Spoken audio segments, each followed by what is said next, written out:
Did they get a cause of death for him in that prison or whatever, Noah? No. Oh, You may have to do it here, Clint. It's not pulling up for me. Like I hit go live, it's not pulling up. You may have to.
Welcome into your Chiefs pregame show. This is Kingdom Kickoff.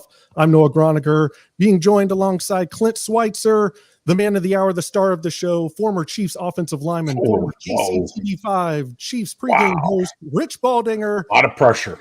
And our special guest, Brian BShynin. You may know him from Hot 103 Jams Morning Grind with Shay and Shine. That's our Chiefs fan, Brian BShynin down there. Brian, how's everything going, my friend? Everything is well, Noah. Thank you for having me on. I'm blessed, and I'm ready to talk some Chiefs football. I'm pumped. Well, we're going to start off with you. What have you seen this season? What are some takeaways? This is your first time on the show, so we got to get your thoughts and opinions of what you've seen this season out of the Chiefs. Well, a couple of things. Offensively, I've seen 15 be impatient. We've seen him grow this year. I think this is going to take his game to a level that we didn't think he needed to take it to. We thought that he could just step back, run around, and just launch it. Well, this is the NFL, and everybody is a professional. And guys figure things out. You could tell at the end of last season, the Falcons game, the Chargers game that we lost, even though Patrick and the starters weren't in, I think that teams kind of were figuring things out. And then it all came to fruition in the Super Bowl, where Tampa just really implemented everything well with the mystery cover two that people don't think that Andy Reid has seen in his, 40, 50 years plus of football. When like that narrative of us not being able to figure out the cover two is just ridiculous to me. Cover two is like the most basic defense. It's just that teams were just backing up and being disciplined, and we weren't. We were taking those shots downfield, and let's be honest, 15 didn't have a whole lot of good help. Receivers were dropping passes. There were a number of tip passes that turned into interceptions or pick sixes. So offensively, we had to learn to be patient. We had to learn to run the ball more with these amazing running backs that we have that we don't use. Number one, Jerick McKinnon fan right here, by the way. I love him. This was before last week. You can check out my Madden tutorials and all that stuff. But anywho, besides that, when during the 8-game winning streak, you saw the offensive line lock in. They were able to really hog people down as we were able to get a lead. And the running game was really, I think, not the key, but it was a big part of why the Chiefs went on that 8-game winning streak. Defensively, on the other hand, just too much experiments going on the defensive side of the ball. Why is Sorensen still starting? Why is he even sniffing the field at this point? Why was Chris Jones outside? I mean, I get it the first couple of games or whatever, but as soon as we moved him inside, the whole thing turned around. And Chris Jones is actually my key for the game this week, but we'll jump in that to a little later on. Well, Rich, here we go. Brian ain't preaching no BS right now. That's for sure. We're bringing it to the field right now, man. We know, Rich, that's how you roll, my man, and so that's why we're this is the playoff edition of Kingdom Kickoff. We all have a different pep in our step. This is all kind of bringing it to a head here as we've done all season long. Now it's the playoffs. It's the Pittsburgh Steelers. And Rich, when I think about comparable situations to what the Chiefs are facing here, it's really difficult to say because this is the first, only the second season that you've had 7 seeds making the playoffs. We talked about it last week. I absolutely hate it. I think it's ridiculous. I think it's watering down the playoffs. We've seen it play out already with some just terrible wild card games going on so far. But Rich, the only comp I have for this is I think back to 1991. Rich, you're playing football at that time, okay, everybody? On the Kansas City Chiefs, you guys play the Raiders in week 17, turn around and play them again in the playoffs right the very next week. So the Chiefs saw the Steelers in week 16. They're coming back here for a wild card game here just a few weeks later. Is there any what we know what the Chiefs, if the Chiefs play their game, the Chiefs show up and they take care of business, this is going to be a Chiefs victory. They're a 13-point favorite.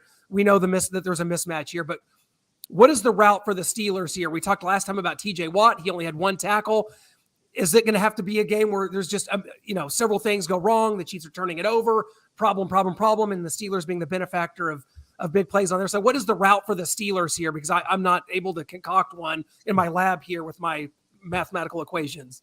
Well, I think, first of all, you got to begin right in the trenches. The problem for the Steelers has been up front. You lose a guy like David DeCastro at left guard to start this season off. The offensive line has been nothing but musical chairs for him up there.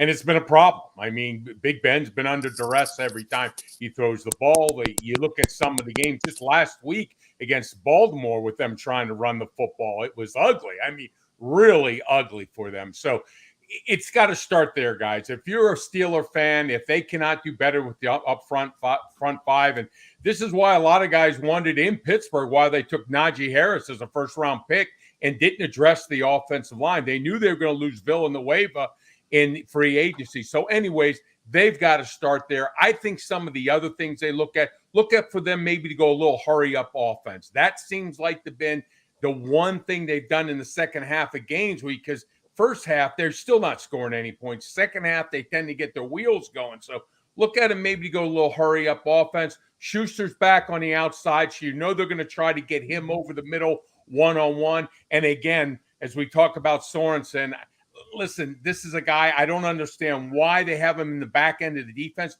Put him as linebacker in that dime defense. Let him rush the passer. Let him take on the run. Don't put him in coverage. It's a disaster. So Big Ben's going to try to get that mismatch. If they can get him somewhere, whether it be tight end or whether it be wide receiver, they can create that mismatch. Look for him to go down the field with the football because they've got to have some explosive plays. If they play the short passing game, I don't think they stand a chance in this game against the Chiefs. There was a scene in the game last week where they had both Armani Watts and Dorian O'Daniel sitting down on the bench. They were just sitting there. And I'm like, why can't they get any PT, but 56 and 49 can get in there and miss tackles and get blown assignments and let touchdowns go over their heads? I just could not stand it at that point. It upsets me, Rich. I'm with you on that. I know, Brian. It is frustrating. I just don't understand what Coach Spagnuolo is doing on this. As I said, I've seen him when they just let him go to the quarterback, find a lane and go on every play. He's excellent at rushing the passer. Why you put him in coverage, he struggles. And the amazing thing is he's one of the best athletes on the team. He's one of the fastest 40 guys, quick, can do all those drills. But yet when he gets on the field and he tries to cover, he looks like Baldy running the 40-yard dash. It ain't happening, man. It's slow. Well, the last time these two teams met, it was 36-10 Chiefs. Brian, what do you see that's going to be different, if anything? Do you still see this as a blowout? I mean, Travis Kelce and Pat Freiermuth, tight ends for both teams, didn't play. The Chiefs were without a kicker and punter. The Steelers were without a punter. TJ Watt is, by all reports, healthier this time around. So what do you see different going on in this game? I wish I had the tool that they had in Men in Black to where we can just put this up to people's faces and erase the memories. It's going to be a completely different game. Yeah. This is not going to be a blowout. TJ Watt is essential to what the Steelers do on defense, especially with the defensive line. He had 22 sacks this year. What? So when you're missing that, it changes everything on your defense. And he wasn't healthy last time he played. He had broken ribs or something like that.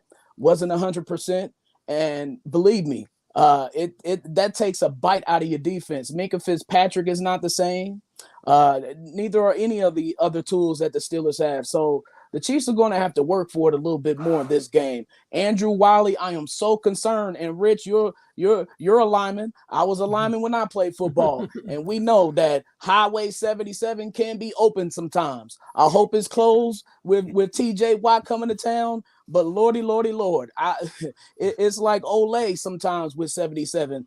The Dolphins game last year. If you want some tape on how not to block, look at Andrew Wiley in the Dolphins game last year. It was disrespectful. But anywho, that's what I'm going to be looking at defensively or offensively for the Chiefs trying to attack. Now, the good thing is we didn't have Kelce last game. We were still able to put up points. And that's going to be the great equalizer to me. With Kelce in there, this is a dangerous offense when we're all healthy. Tyreek has the heel issue, yes, but I'm not certain that will stop the Chiefs from really putting the foot to the gas and trying to. I think the Chiefs will at least will win by at least by 2 possessions. I'll say that. Brian, let me tell you something. Highway 77 closes when you got clampers that do this, and you grab numbers. Nobody goes by Highway 77 anymore. It's amazing what happens. So I've talked to Mr. Wiley this week, and I told him just go count 10, close them, and, buddy, good things are going to happen every time. But you know what? They're going to help them out. I think the Chiefs, if this is the thing that's so stunning about the Pittsburgh Steelers. Last in the National Football League in run defense, 146 yards they're giving up. What did last week Baltimore? They went for 249 in the game. I think Latavius Murray was about 160 of those yards.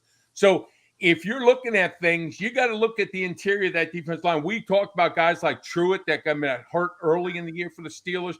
It has been a disaster up front. I think, you've got to find a weakness. You go at it. And that's how you keep that's how you keep Watt out of it. Excuse me, JJ. I got too many of them going to my brain right now. But that's how you keep them involved. You got to go at them. You got to go pound on these people. Don't let him get a chance to start running and creating havoc. That's where I know the Chiefs can have some success. Well, Brian mentioned the running back situation. I'm not quite as bullish on this group of running backs as Brian is. My mom used to tell me, your best ability in life is availability. We don't have it with Clyde Edwards-Helaire, guys, and he's going to be out again. Darrell Williams is banged up with that turf toe. I think he's going to be giving it a go. So, Rich, to you talk about trying to expose a weakness. You talk about trying to pound this rock in a cold weather game at Arrowhead Stadium. Are the Chiefs going to have the personnel to be able to do this? Brian mentioned Jerick McKinnon. I'd love to see more of him. I'd love to see more Gore. We just re-signed, Darwin Thompson. I don't really know what he gives you, what his availability is going to be. But Rich, how do you use this stable of running backs that I'm not that high on to begin with? But how do we get this running game going and keep the Steelers on their heels here today? Well, when you watch McKinnon in last week's game against Denver, that's the type of guy you like to block for. I mean, that guy's a street fighter right there. You want him with you in the barroom fight because he's going to be throwing haymakers till the very end. And that's why I like guys like they bring an attitude. Like Williams, the same thing, just tough guys running that inside zone. They find a lane. And I'll tell you, Gore does a nice job, too, of reading it. But I'll tell you, let's put it all together with the other side, what they've done so well. How about catching the ball out of the backfield? McKinnon has shown to be able in the open space to make people miss. I think tonight, I think it's going to be part of the Chiefs' offense all the way through the playoffs. They're going to have to incorporate this. And I think defenses are going to say, you know what, if you can beat us with your running back, so be it. But you're not going over the top. Because everyone's playing the same defense against the Chiefs. I call it the Grand Central Station defense. They put as many people on the field so there's no throwing lanes. I think sometimes when I've counted, there's been 30 guys out there in the back end of the defense. And it's going to create havoc. You're not going to get as many shots down the field, but that's why running backs tonight out of the backfield catching football, little angle routes, swing routes, quick screens. I think we can do some good damage against the Pittsburgh Steelers. Well, let's go to the Steelers side of the ball. When they're on offense, I mean, last time they didn't have Pat Freiermuth. I mentioned that. They didn't have Juju Smith-Schuster. We know Ben doesn't have the big arm like he used to take advantage of the downfield passing game that the Bengals had against the Chiefs a couple weeks ago. So, Brian, what do you think Pat Freiermuth, Juju Smith-Schuster can give Ben Roethlisberger in the short passing game that the Steelers want to take advantage of? Whatever the Chiefs allow. I think this is a game that the defense can control from start to finish. Chris Jones, he's going to be the key to this game to me. If he can get penetration and he can just wreak havoc within 2 seconds of Big Ben throwing the ball, it's going to be real easy pickings for those Chiefs cornerbacks and safeties to come up and make plays. Willie Gay, he's going to be flying over the field, making plays. The Chiefs look for a lot of man coverage from the Chiefs. I think the D-line is really going to get after it. Not sure what Juju can provide at this point. I know that 18, he drops a lot. He has the dropsies. There were a couple drops he had last week that were pivotal. You want to know why I know that? Had him on my fantasy team. So I had a close eye on 18, but I'm not too confident in the Steelers receivers to really make big plays. Although Claypool, he can really get after it and he can be a size issue. Last time we had Mike Hughes on Claypool for whatever reason, I'm not sure. Hopefully Spags will adjust to that, but I'm not too worried about the Steelers offense. But if 22 can get going, it could get dangerous after that. Play action can get going. Big Ben is known for his play action ability. So just stop the run, stonewall those receivers at the LOS. Should be easy pickings for the defense. Well, Rich, we like history. We're history buffs here. We like to throw it back. The Chiefs have only played the Steelers once ever in a wild card playoff game, and we're going to take it back to that January 8th, 1994 real quick and relive some memories. I know this is Joe Montana's first year. Rich is no longer a part of the team. I don't know if Joe and Marcus Allen took a look at the line and said, we got to make some changes here. But Rich, his career had ended by this time. What a game this was. January 8th, 1994 at Arrowhead Stadium. All right, Montana has visited the sideline. Not a more important play has been performed by the Chiefs than what is coming up right now. And if you go back and look at that game, the calmest person in Arrowhead Stadium is so clearly Joe Montana. Montana surveys the defense. Montana's got a receiver in motion. Back to pass, Montana. Cocks his arm. Looks right, no one there. Looks left. Throws in the end zone. Touchdown! He's done it! Joe Montana has done it again! The quarterback with the Hollywood name has just placed a line drive pass into the teeth of the Pittsburgh defense. If you didn't believe before, you believe now. Does he work beautifully in the pocket? How often when you need it on fourth down, does it come through? Does it happen just like you would draw it up in a movie? And this was one of those times. It'll be a 32-yard attempt. Ball put down, the kick is up. End over end. It is. Hey! The Chiefs are going to Houston. What a game! I can't believe it! You said they brought him in to get them through the playoffs. He's taken one big step. Everybody has their snapshots in their mind of time at Arrowhead Stadium. I remember seeing that ball spinning in the air as if it was yesterday. Those are the moments that built what has now become this Arrowhead behemoth of noise, this wall of emotion. It was what this stadium was made for big games and big time noise. To feel that electricity that goes through you is just, it's indescribable. A seldom told story about that moment is Joe was on the sideline not knowing if he could do it, and Rich was there in the crowd. He came out of the stands and told Joe, spoke words of confidence into him that allowed him to go make that final drive. Yeah, I'll tell you what, Joe Montana, when you sit and talk football with him, it was amazing when he could just talk. He could spend 2 days just lecturing on how to move within the pocket. Never met a man like that, had so much knowledge of the game. Well, actually, Steve the Berg was the same way. Knew all the little nuances and everything, what you had to do. And such a great guy, such a competitor, such a great athlete, too, in so many sports. Didn't get a chance to really play many years at all with them. But I had a chance to meet him with a lot of different times and different things, and great individual. And, hey, he brought the Chiefs almost to that Super Bowl champion. Almost indeed. But getting back to now, we see what happened with the Buffalo Bills. They destroy the New England Patriots. And if the Chiefs are to win and beat the Pittsburgh Steelers, the Buffalo Bills will be coming to town next weekend. Brian, what did you see out of the Bills and Josh Allen? Seemed like they played their best game of the season. But teams are only 3-12 when they score 40-plus points in the wild card round. So we'll see what happens. But what do you see in that matchup if the Bills are to come to town, if the Chiefs get the victory?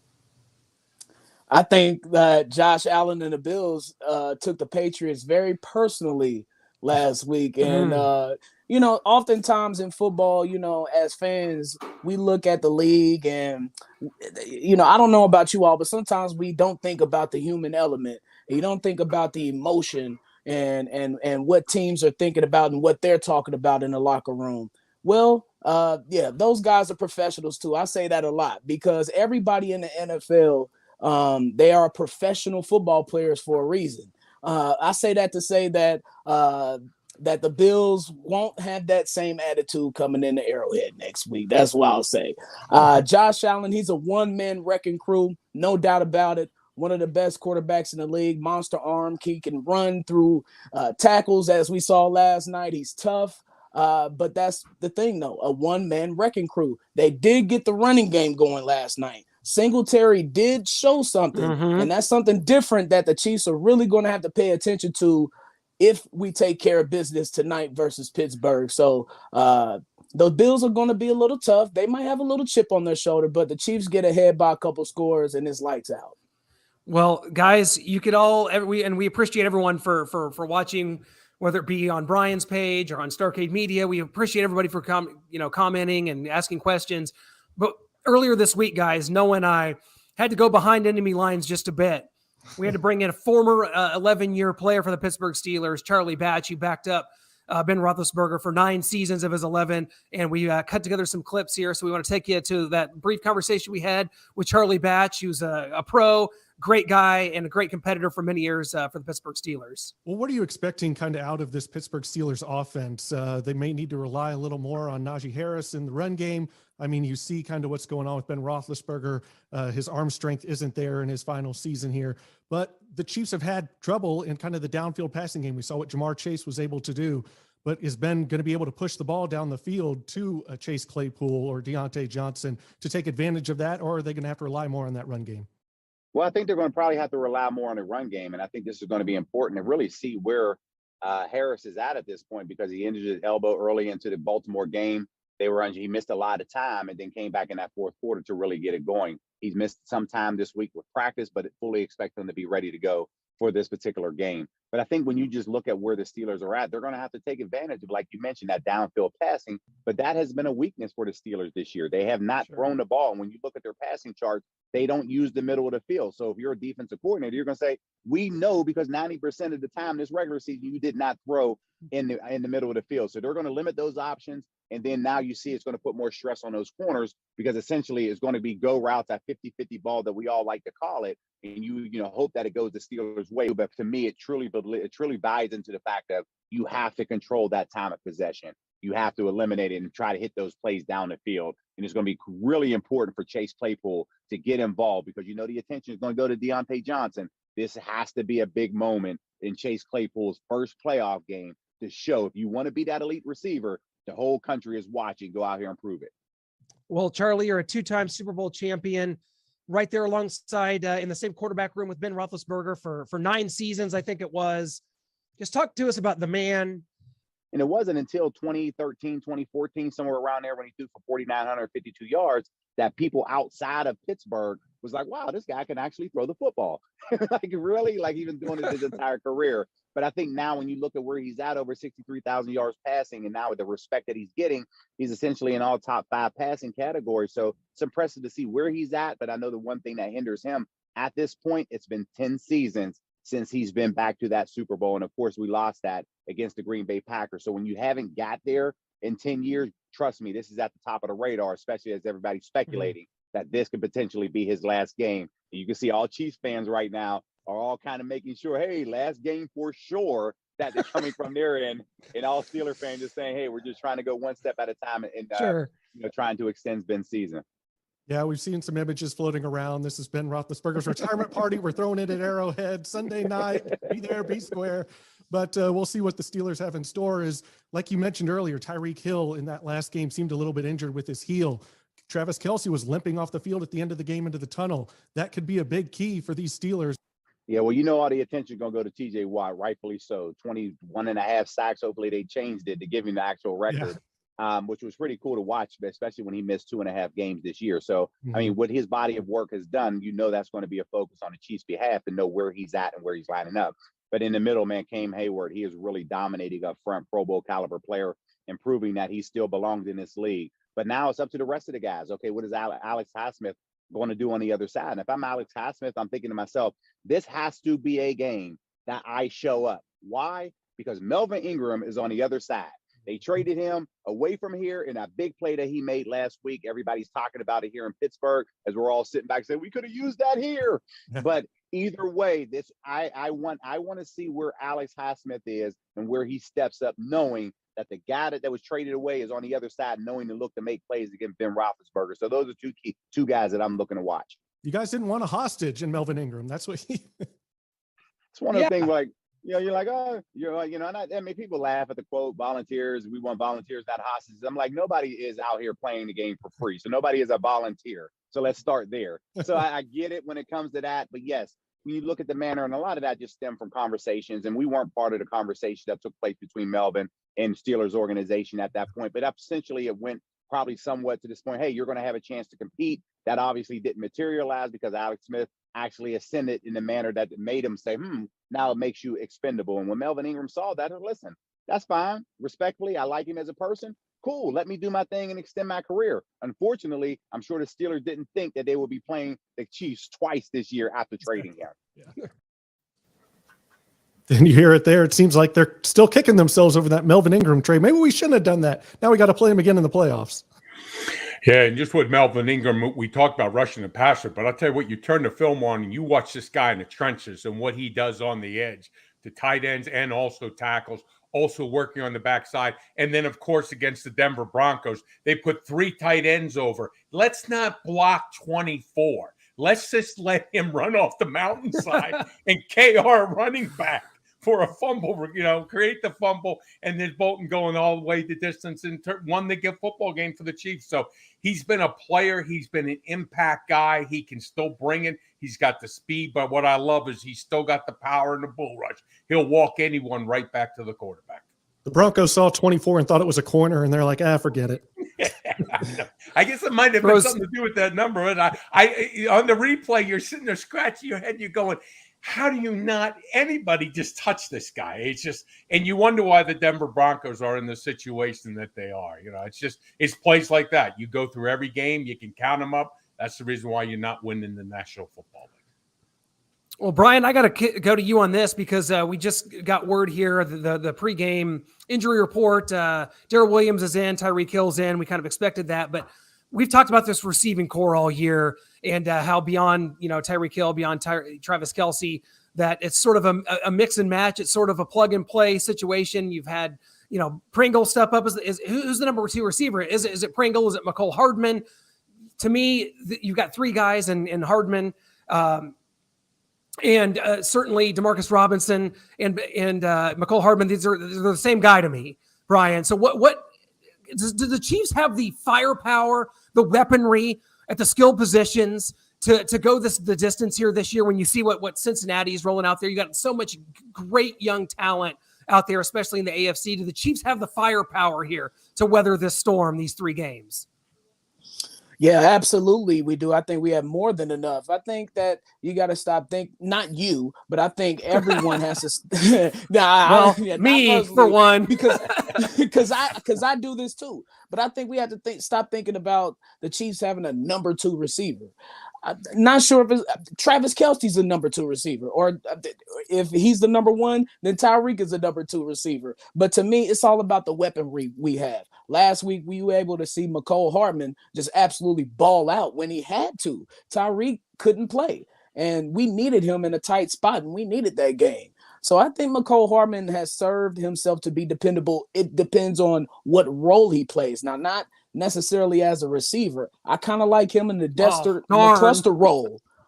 Jet sweeps, get him going on screens, something short. I like that role for McCole more than, putting him out wide or perhaps putting him in a slot. But I think the Chiefs have more than enough firepower, especially with Pringle coming along.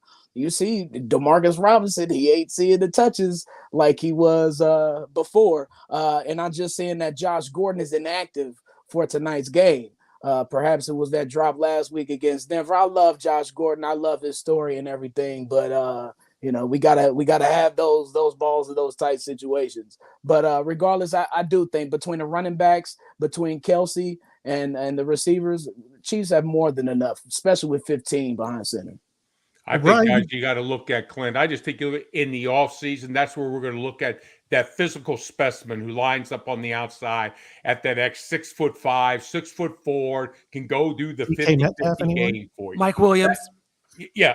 Mike Williams. Yeah, it was just a nightmare. And you see up in Cincinnati, even count Boyd in there with Higgins, and Chase. 3 guys that can just go up. They can use their bodies well. They're so physical against defense back. You watch them. They never get rerouted. That's where I want a big guy out there. You put somebody like that opposite of Tyreek, where do you go with the safeties? How do you double cover now?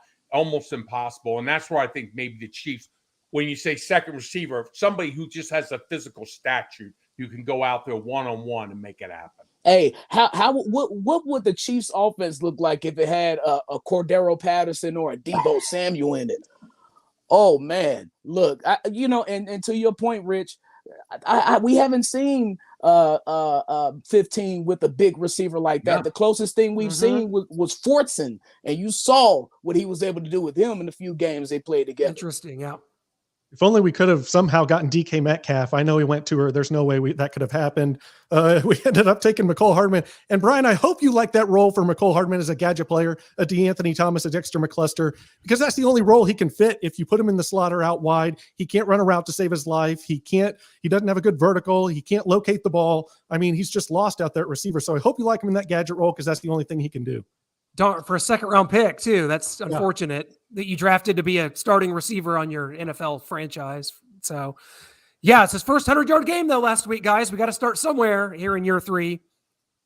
Well, let's put that pick in context because we know why the Chiefs chose McCole Hardman at that time. Don't do it. Horrendous pick. Just because he's fast? Like, can he locate the ball? Can he run routes? Terrible. Can he do anything Tyreek can? No. Does he have the build of a Tyreek? Like, I'll never get over that pick that Veach made. We might be losing Tyreek, so let's just go get another fast guy. Yeah, but Brian, you make a good point. In today's National Football League, you've almost got to get rid of what we've known about the way we talk about players in the past. Is he a defensive end? Is he a linebacker? Is this a tackle?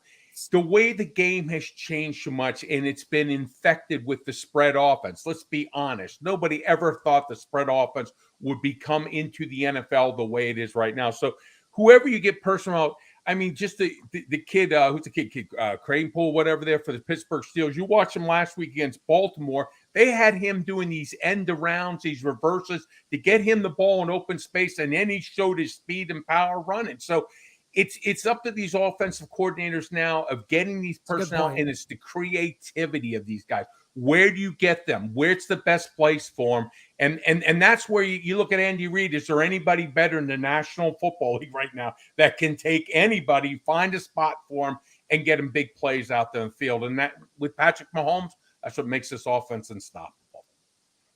We're about an hour out from this Steelers-Chiefs wildcard playoff game. So, Rich, we got to go to your keys and find out how you think the best way is going to be for the Chiefs to go about getting a win here. Well, I just think, again, when you look at what the issues there up front for the Pittsburgh Steelers, Mondo at one of those defensive tackles, you got Loudermilk at the other one. The Chiefs handled these guys last week. You went back and studied the film. We got some great movement. I think you go back, you control the clock, you physically dominate the Pittsburgh Steelers, you control the game at the line of scrimmage, you dictate the flow, and guess what? You're going to come away with the victory. But I think the Chiefs need to continue with this because going forward, you look at Buffalo, you've got to be able to control the game against that great defensive front. So start tonight. On the other side, listen, let's just sink Big Ben ship from the beginning. Let's send the blitz at this guy. He's not going to move. He's not the Big Ben to the pass that could have 7 people hanging off him like the Titanic and still make the throw down the field. Okay, they've got issues up front with protection. I think Big Ben right now, as you talk about the arm strength, we don't give him time to put the ball down the field. I think they want to work the short passing game. But the guys up front not communicating well on the front 5, I think we could have a big night. I think we're looking at 6 or 7 sacks easily against this offense. And guess what? Game is over with at halftime. Guys go out and have a good time in the third and fourth quarter because there ain't going to be nothing to watch on the field for the Steelers by them. Man, that pumps me up. That's kind of keep the trend going here of these 2 versus 7 seeds that are completely unnecessary and shouldn't be even involved in the NFL playoffs that we're seeing right now. I think it's a joke, guys. I have to be honest. The way that adding this 17th game, adding another playoff team, the NFL wants more. They want to be global. They want a team in London. They probably want one in the Netherlands. Just throw one up in Alaska while we're at it. They want more games, more fans. I'm throwing money at you, Clint. I'm throwing money at you, buddy. It's not. I don't have it in my hands. Bank account. I'll be all for it if that's the case. That is your new nickname, Big C for Big Cash, man. I know it. If we looked in there, buddy, there's just probably zeros hanging off all that. Well, if that's the case, then I'm all for it. Let's get an 8th playoff team and let's really do this. Hey, guys, you can't have money. You're right about that, Brian, man. It has been such a pleasure. Guys, this is the playoffs. It's time to get extra ramped up, Brian. It's so cool to have you here, man. It's really cool to meet you and have you involved in our discussion today. This is so great. We're ready to get this thing rolling, guys. If you're piling inside Arrowhead Stadium right now, hopefully you got a beverage in your hand and you've got your phone in your other hand watching us at Kingdom Kickoff. We've been so appreciative of you guys all year, and we hope that we've got some more weeks here of doing this because Rich, I don't want you to just ride off into the sunset. I want this to continue because we get to see you every week, and it warms my heart. Guys, when you've got a leader like Patrick Mahomes on the field, and Brian, you talked about how he was frustrated early in the year. I think we all saw that in his press conferences. And he was challenged, and he knows the pressure. He is the face of the National Football League. And to go back, believe me, he sees nothing but Tom Brady every night when he puts his head on the pillow. And he wants to go back. This is a competitor. He's fierce. He wants to go back, and I want to be there with this guy. And I am telling you right now, let's start tonight against the Pittsburgh Steelers. Long road ahead of us, but let's get back to Tom Brady. Oh, please, let's get back to Tom Brady and end this. Sounds great, I think guys. those 49ers are in the way. I really do. Not with Jimmy G. Not with Jimmy G. I got the Niners one going. More Tom Brady, I man. do. I want Tom too. I do. I want Patrick to knock off Tom in the Super Bowl. I do, but the Fournette is out. The Niners are going to be going to Green Bay, so I'm intrigued by that matchup. Believe me, I am. So I'm not throwing that out. I think that there could be something there. And when it comes to situations like this, cheer for upsets. I like chaos in the NFL playoffs. Why not? Let's get a 6 seed in the Super Bowl, right? I mean, better than playing the 1 seed Packers. New York Giants in 2007. And They were the 11. 6 seed, right? And 11. Yeah. And 11. So yeah, there's we got a long way to go here, guys. We're just starting. The NFL playoffs are off and running. So thanks so much, everybody, for joining us here on Kingdom Kickoff. It's been a pleasure. Rich Baldinger, Brian BShynin, thanks so much for being a part of it. Check him out on 103.3 Jams. Great job as always, Brian. Thank you so much. And let's get a win tonight, guys. Thank you, guys. Take care now. Thank you. You bet.